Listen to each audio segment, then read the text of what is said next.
I'm Dr. Priscilla, so I study all the nocturnal mammals and a bit of everything about them. Hi, my name is Jolene. I'm the head of Langer Project Penang, LPP.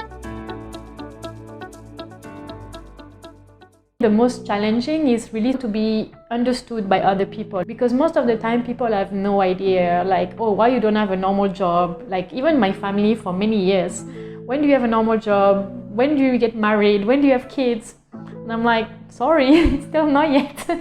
So I think that's maybe for me the biggest challenge. It's really hard for a woman to get a higher position or to get a position like a man would have. As a woman, often you're not taken seriously. Most of the time when I have to speak to men, they're quite rude.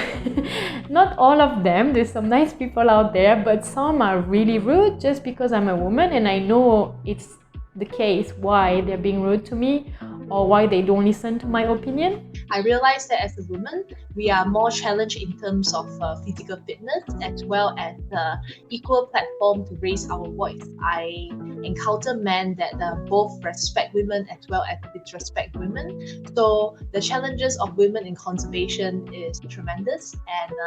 And talk aside of harassment, not just sexual harassment, but also verbal harassment. And women are not given the equal platform and opportunity to lead a program, as well as viewed as equal in terms of physical fitness as well as intelligence. Studies have found a link between women's rights and how it affects the environment.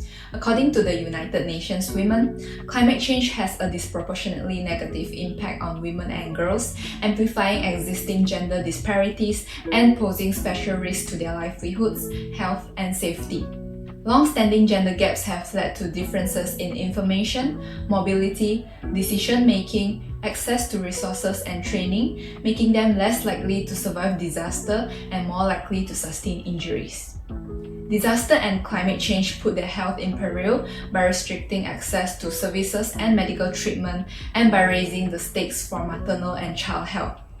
So women, just like any genders, are all great contributors towards conserving and protecting wildlife. In this world, humans are very insignificant. It's very important for us to get in touch with our roots, get in touch with nature. So I feel that women are blessed with more empathy and understanding. Yeah, this is from my perspective and from my understanding. So women are better in terms of analyzing a particular situation, especially in conservation field, how to handle the situation better, how to contribute more concerns and care towards a particular conservation issue. Women contribution towards conserving nature is actually important. Men and women interests are different by the way we are raised and also the way we see things.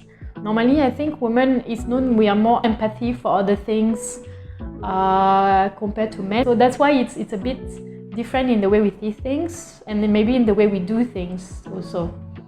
Women are powerful agents of change in terms of both adaptation and mitigation. Their knowledge and expertise can be applied to catastrophe reduction, adaptation, and climate change mitigation initiatives.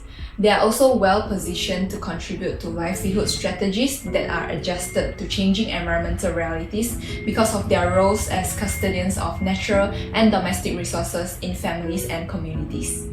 Conservation is about changing people. It's about communicating with people that have different background as you to trying to let them care about the environment. Wildlife conservation is not just about research. It's also about the policy making. It's also about environmental education. It's also about outreach and community engagement and many more, marketing, communication, etc.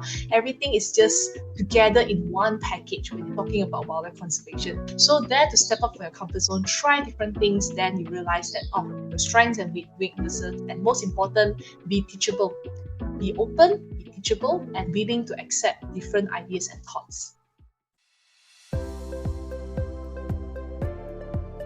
We can all start by educating ourselves regarding the inequalities, different needs, vulnerabilities, roles, and capacity of men and women to come up with more comprehensive, environmentally sustainable solutions within our local communities. Both governmental and private organizations need to address gender gaps by looking internally and evaluating the barriers and opportunities for inclusive decision-making when it comes to issues concerning the environment.